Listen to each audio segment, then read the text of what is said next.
Bismillahirrahmanirrahim. Innal hamdalillah nahmaduhu wa nasta'inuhu wa nastaghfiruhu wa natubu ilaih. Asyhadu an la ilaha illallah wahdahu la syarika lah wa asyhadu anna sayyidana Muhammadan abduhu wa rasuluh. Allahumma salli wa sallim ala sayyidina wa nabiyyina Muhammad wa ala alihi wa ashabihi wa man da'a bida'watihi ila yaumiddin, amma ba'. Fa ya ibadallah, ittaqullah, usikum wa nafsi bitaqwallahi wa ta'atihi la'allakum tuflihun. Saudara-saudara sidang Jumaat yang dirahmati Allah, marilah sama-sama kita bertakwa kepada Allah dengan mengikut segala titah perintahnya, menjarakkan segala larangannya. Sebagaimana Rasulullah sallallahu alaihi wasallam pernah berkata, sabdanya at-taqwa hahuna. Rasulullah sallallahu alaihi wasallam bila sebut takwa, dia mengisyaratkan tangannya kepada dadanya yang menggambarkan bahawa takwa adalah amalan hati. Tetapi dizahirkan dengan perlakuan-perlakuan, melalui ucapan-ucapan, melalui keadaan dan hal seseorang, menggambarkan ia sebagai orang yang bertakwa. Hadirin hadirat yang dirahmati Allah, tak kala dunia menghadapi isu yang di luar kotak pemikiran. Bayangkan 2019, pada tahun 2019 yang lalu, dunia dikejutkan dengan COVID yang sangkaan pakar-pakar dan keseluruhannya adalah sedikit. Tetapi hanya mengambil masa yang amat singkat, akhirnya semua sistem berada dalam keadaan yang cukup mencabar. Tidak pernah terbayang dan difikirkan bagaimana kapal terbang terpaksa dihentikan, kilang terpaksa dihentikan, hotel-hotel tiada lagi penghuni.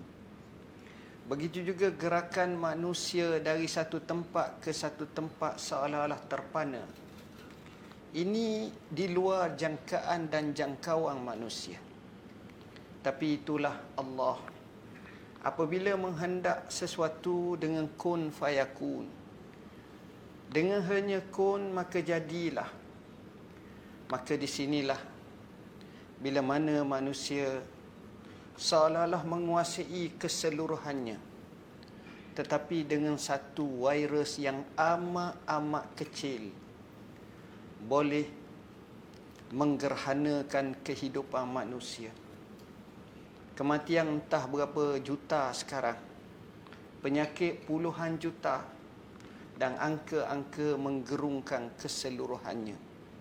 Justru di mana dalam keadaan seperti itu, manusia telah diajar dengan cara yang terbaik untuk menyelesaikannya. Adanya ikhtiar. Penyakit jangan dibiarkan. Mesti kita melakukan sesuatu.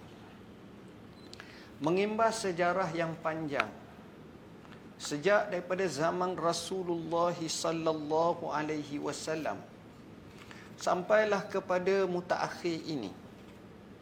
Penyakit ini kita boleh bahagikan kepada dua. Satu, penyakit yang sifatnya seseorang sahaja. Penyakit yang kita anggap ia bukan wabak. Maka penyakit ini cara pengubatannya biasanya amat mudah. Tetapi yang kedua, apabila disebut wabak yang membawa kepada pandemik, maka di sinilah Allah uji manusia. Zaman Nabi sallallahu alaihi wasallam yang kita tahu kisah taun. Bagaimana fatwa Rasulullah sallallahu alaihi wasallam supaya mereka kekal di rumah atau di tempat masing-masing. Hal ini diiyakan dan disebut oleh Abdurrahman bin Auf dalam hadis yang sahih, yang mana bila Sayyidina Umar ibn Al-Khattab pada zaman khalifahnya yang memegang tampuk kuasa pada 13 Hijrah berakhir 23 Hijrah selama 10 tahun. Sayyidina Umar telah pergi sampai ke Syam, dalam mana tentera Islam dapat membuka banyak kota-kota, telah menghancurkan dan meleburkan empayar Parsi, telah merebehkan sayap kemegahan Rom, sehingga Herakla terpaksa keluar daripada kota Syam seraya berkata, "Salamun alaiki ya Suriah, salamun la liqa'a ba'dah." Bila melihat kemarahan tentera Islam yang cukup luar biasa, tiba-tiba satu berita yang amat mengejutkan berlaku. Dalam perjalanan tersebut, berhampiran dengan Jordan, ada satu kawasan yang dipanggil sebagai Amawas. Kawasan ini telah dilanda wabak yang cukup dahsyat dan dikatakan mengorbankan hampir 25,000 termasuk para sahabat yang kanan, antaranya Abu Ubaidah Al-Jarrah. Tiba-tiba bila Sayyidina Umar dengar macam itu, Sayyidina Umar tak jadi masuk bila dengar wabak. Lalu Abu Ubaidah berkata, "Ya Amirul Mukminin, atafirru min qada'illah?" Wahai Amirul Mukminin, adakah kamu takut kepada qada Allah? Sayyidina Umar kata, "Alangkah baiknya bukan kamu yang berkata." Lalu dia memberi satu kaedah yang luar biasa berdasarkan ilham Rabbani daripada Tuhan. Sayyidina Umar ini dianggap sebagai rajulun muhdas. Maknanya seorang yang barang cakapannya, tindakannya terkadang-kadang amat banyak mendapat ilham petunjuk ilahi. Itulah sifat Sayyidina Umar. Sayyidina Umar menjawab, "Afirru min qada'illah ila qadari." Aku lari daripada qada Allah kepada qadarnya.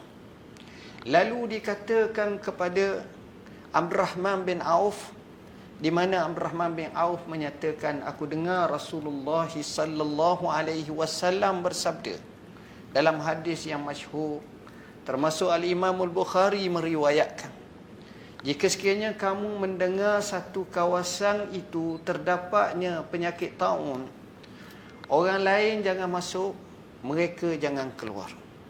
Dalam istilah moden quarantine, yang dipanggil dalam bahasa Arab sebagai Al-Hajarus Sihhi, ataupun kita kata sekatan kesihatan. Bahkan diperkukuhkan lagi dalam satu hadis, yang mana Rasulullah sallallahu alaihi wasallam dalam Sahih Bukhari menyebut, orang yang duduk di rumah sabar dalam situasi ketika wabak dan pandemik yang melanda, maka berlaku kematian, ia dianggap sebagai mati syahid. Dengan beberapa syarat-syarat, mestilah orang tu orang Islam, orang yang soleh, yang baik, yang beramal dan seumpamanya. Sidang hadirin Jumaat yang saya kasihi sekalian, dalam hal ini kita akan dapati bahawa ramai di kalangan kita memikirkan berkenaan cara alternatif jawapan ubatannya. Sama ada dengan cara seperti mana kita kata kita kuarantin, tetapi di sana ada cubaan-cubaan yang Islam mengiyakannya dan Islam tidak kata ianya salah. Seperti cubaan dengan memberi satu imunisasi yang kuat pada tubuh melalui vaksin. Dan sejarah vaksin ini adalah satu sejarah yang panjang, yang kalau kita baca dalam sejarah yang panjang, bahkan di kalangan para ulama zaman dahulu telah mengemukakan cara-caranya berdasarkan cara sesuai dengan zamannya. Begitu juga dengan pandangan-pandangan mereka yang moden. Maka vaksin ini telah dikaji dan diuji, dan kalau kita tengok kesannya adalah cukup memberi baik apabila ianya kena pada seseorang berdasarkan kepada apa yang berlaku pada tubuh seseorang dan uji kaji yang diiakan. Oleh kerana itu, bila mana isu ini timbul, maka timbullah bagaimana para ulama zaman dahulu telah berbincang. Perbincangan pertama, apakah merawat ini perlu atau tidak? Al-Imam An-Nawawi rahimahullah telah membahagi kepada 2 atau 3 jawapan.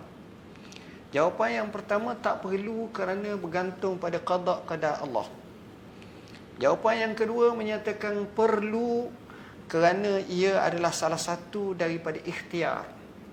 Jawapan yang ketiga adalah wajib, tak kala manusia lemah untuk meyakini, tetapi dia tidak boleh, bahkan dia akan memberi satu gambaran silap dan salah terhadap agama Allah. Ini dibahaskan oleh para ulama. Begitu juga berkenaan dengan vaksin yang timbul ini. Majlis Muzakarah Fatwa Kebangsaan sudah puluhan kali dalam fatwanya telah menyebut satu persatu berkenaan vaksin. Yang sama ada rubellanya, begitu juga campaknya. Pelbagai jenis vaksin telah ditunjukkan dan telah diamalkan. Bukan di peringkat kita, tapi diiyakan, bahkan digalakkan oleh WHO. Bercakap tentang COVID-19 ini, maka kita tengok negara-negara cuba untuk berlumba-lumba mencipta vaksin. Kami cuba memahami akan vaksin ini dan telah mengadakan satu persidangan muzakarah fatwa khas di Malaysia dengan mendapat gambaran daripada ahlul ikhtisas, iaitu pakar-pakar farmasi, perubatan dan yang terkait dengannya. Daripada dapatan itu, berdasarkan satu kaedah, al-hukmu ala syai' far'un an tasawwurih, menghukum sesuatu berdasarkan cabangan daripada gambaran yang jelas. Maka keputusan kita ambil bahawa penggunaan vaksin COVID-19 adalah dibolehkan, bahkan menjadi kewajiban. Tak kala pemerintah ulil amri telah menentukan mereka yang perlu diambilnya. Pandangan ini selaras dengan pandangan pelbagai tokoh. Tak cukup dengan itu, saya mengambil satu inisiatif yang jauh ke depan, iaitu menghantar surat kepada tokoh-tokoh ilmuwan dunia yang terkait dengan ulama dan badan-badan berautoriti dunia, dengan khusus dijawab bagi pihak mereka untuk kami dan dihantar kepada kami. Antaranya Syekhul Azhar melalui institusi fatwa Azhar rasmi. Antaranya yang terbaru Darul Ifta Al-Misriyah yang diketuai oleh muftinya Allamah Dr. Syauqi Alam. Antaranya seorang ulama yang masyhur, Syekh Abdullah bin Bayyah, melalui pendapat pribadinya dan juga pendapat yang telah difatwakan oleh UAE, iaitu Emirat Al-Muttahidah. Semuanya itu menjurus kepada bahawa perlunya vaksin. Dan pendapat ini saya terima daripada MUI Indonesia. Begitu juga daripada beberapa tokoh seperti Az-Zuhaili, Muhammad Az-Zuhaili, seorang pensyarah di Asy-Syariqah, yang juga mewakili daripada himpunan Liga Ulama daripada Eropah, yang mana semuanya bersetuju ke arah itu. Majma' Fiqh Islami juga tidak terkecuali dengan fatwa-fatwa yang sebelum daripada ini menunjukkan hukum ke arah itu. Justru saya tidaklah memanjangkan tentang kefatwaan, begitu juga hukum hakam, tetapi untuk mendapatkan penjelasan yang seterbaiknya kami telah mengambil satu inisiatif. Pertama, memberi satu kefahaman berkenaan dengan hukum pengambilan vaksin COVID-19 dan permasalahannya. Maka kami telah jawab dalam buku kami Al-Bayan satu persatu. Walaupun ringkas tapi tuntas insya-Allah. Keduanya, cuba meneliti kefahaman masyarakat, begitu juga apa yang menjadi keraguannya. Maka kami kemukakan dalam buku kami isu dan persoalan vaksin COVID-19. Inilah jawapannya. Kedua-dua ini insya-Allah sidang Jumaat boleh ambil selepas solat nanti di luar sana nanti. Apa yang saya nak nyatakan di sini adalah isu seperti ini kita akan cuba memberi kefahaman dan pencerahan dengan sebaiknya. Dan sesuatu hukum yang kita putuskan tidak ada kena-mengena untuk kepentingan peribadi, tetapi lebih kepada maslahat umum, dan itulah yang disebut dalam kaedah tanggungjawab imam atau pemerintah yang disebut sebagai tasarruful imam 'ala ar-ra'iyati manutum bil maslahah. Segala tindakan pemerintah terhadap rakyat mesti diikat dengan maslahah. Maslahah yang tabarah, maslahat yang diiktiraf, dan itulah yang kita lakukan. Sesungguhnya pada hari yang mulia ini juga saya merasa syukur kepada Allah kerana kita dapat mengadakan solat Jumaat kali pertamanya di MITI pada hari ini.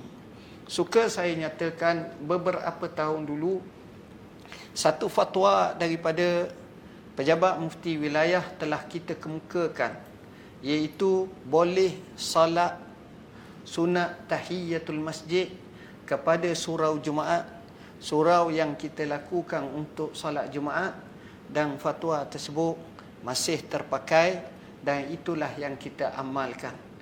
Semoga penjelasan seperti ini memberi semangat kepada kita. Dan marilah sama-sama kita sentiasa berdoa kepada Allah. Mudah-mudahan Allah beri kepada kita kebaikan hidup dunia, seterusnya berlangsung ke akhirat. A'udzubillahi minasyaitonirrajim. Bismillahirrahmanirrahim. Wal 'asr. Innal insana lafi khusr illa allazina amanu wa 'amilus solihat wa tawasaw bil haqqi wa tawasaw bis sabr. Mafhumnya, dengan nama Allah yang Maha Pemurah lagi Maha Pengasihani. Demi masa, sesungguhnya manusia berada dalam kerugian kecuali mereka yang benar-benar beriman, mereka yang beramal dengan amalan saleh sebanyak-banyaknya, mereka yang saling pesan memesan dengan kebenaran, dan mereka yang saling pesan dan memesan dengan kesabaran. Barakallahu li wa lakum wa nafa'ani wa iyyakum bima fihi minal ayati waz zikril hakim wa taqabbala minni wa minkum tilawatah innahu huwal ghafurur rahim.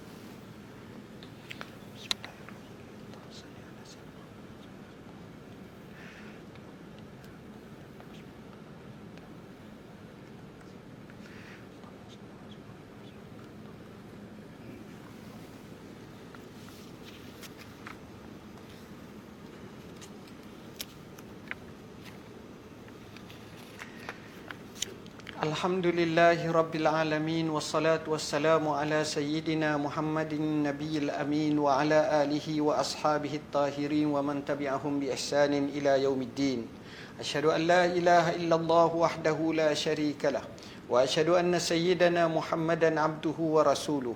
Amma ba'd. Faya ibadallah ittaqullaha haqqa tuqatih wa alamu anna Allah amarakum bi amrin azim. أمركم بالصلاة والتسليم على نبيه الكريم فقال الله تعالى مخبرا وآمرا بالمؤمنين إن الله وملائكته يصلون على النبي يا أيها الذين آمنوا صلوا عليه وسلموا تسليما اللهم صل وسلم على سيدنا محمد وعلى آل سيدنا محمد كما صليت على سيدنا إبراهيم وعلى آل سيدنا إبراهيم وبارك على سيدنا محمد وعلى آل سيدنا محمد كما باركت على سيدنا إبراهيم وعلى آل سيدنا إبراهيم في العالمين إنك حميد مجيد وارض اللهم عن الخلفاء الراشدين وعن بقية الصحابة أجمعين وعن التابعين وتابع التابعين ومن تبعهم بإحسان إلى يوم الدين وارض عنا معهم يا أكرم الأكرمين اللهم اغفر للمسلمين والمسلمات والمؤمنين والمؤمنات الأحياء منهم والأموات Allahumma ayyi bidawami taufiq wal hidayati was sihhati was salamati malikana kebadulia maha mulia Seri Paduka Baginda yang Tuan Agung As-Sultan Abdullah Riayatuddin Al-Mustafa Billah Shah Ibni Almarhum Sultan Haji Ahmad Shah Al-Musta'in Billah. Wa kazalika kebadulia maha mulia Seri Paduka Baginda Raja Permaisuri Agung Tunku Haja Aziza Amina Maimuna Iskandariyah bintil marhum al-mutawakkil ala Allah Sultan Iskandar al-Haj. Allahumma ja'al baladana Malaysia aminan mutmainnan sakha'an rakha'an dara adlin wa imanin wa amnin wa aman wa saira biladil muslimin. Allahumma a'izzal islam wal muslimin wa dammir a'da'aka a'da' ad-din wa ansur man nasara ad-din wa khzul man khazal muslimin wa 'ali kalimataka ila yaumiddin. Allahumma inna na'udzubika minal baras wal junun wal juzam wa min sayyi'il asqam. اللهم إنا نعوذ بك من جهد البلاء ودرك الشقاء وسوء القضاء وشماتة الأعداء. اللهم إنا نعوذ بك من زوال نعمتك وتهول عافيتك وفجاءة نقمتك وجميع سخطك. نعوذ بكلمات الله التامات من شر ما خلق. اللهم لا تدع لنا في مقامنا هذا وفي يومنا هذا وفي ساعتنا هذه ذنبا إلا غفرته ولا هما إلا فرجته ولا دينا إلا قضيته ولا مظلوما إلا نصرته ولا مريضا إلا شفيته ولا ميتا إلا رحمته ولا عسيرا إلا يسرته ولا ضالا إلا هديته ولا ضالا إلا رددته ولا حاجة من حوائج الدنيا هي لك رضا ولنا فيها صلاح إلا قضيتها وأعنتها ويسرتها. اللهم آت نفوسنا تقواها وزكها أنت خير من زكاها أنت وليها ومولاها. ربنا اغفر لنا ولإخواننا الذين سبقونا بالإيمان ولا تجعل في قلوبنا غلا للذين آمنوا ربنا إنك رؤوف رحيم. ربنا عليك توكلنا وإليك أنبنا وإليك المصير. ربنا آتنا من لدنك رحمة وهيئ لنا من أمرنا رشدا. ربنا لا تزغ قلوبنا بعد إذ هديتنا وهب لنا من لدنك رحمة إنك أنت الوهاب. ربنا عليك توكلنا وإليك أنبنا وإليك المصير. ربنا اغفر لنا ربنا هب لنا من أزواجنا وذرياتنا قرة أعين واجعلنا للمتقين إماما. ربنا آتنا في الدنيا حسنة وفي الآخرة حسنة وقنا عذاب النار وأدخلنا الجنة مع الأبرار يا عزيز يا غفار يا رب العالمين. عباد الله إن الله يأمر بالعدل والإحسان وإيتاء ذي القربى وينهى عن الفحشاء والمنكر والبغي يعظكم لعلكم تذكرون. فاذكروا الله العظيم يذكركم واشكروه على نعمه يزدكم واسألوه من فضله يعطكم ولذكر الله أكبر والله يعلم ما تصنعون.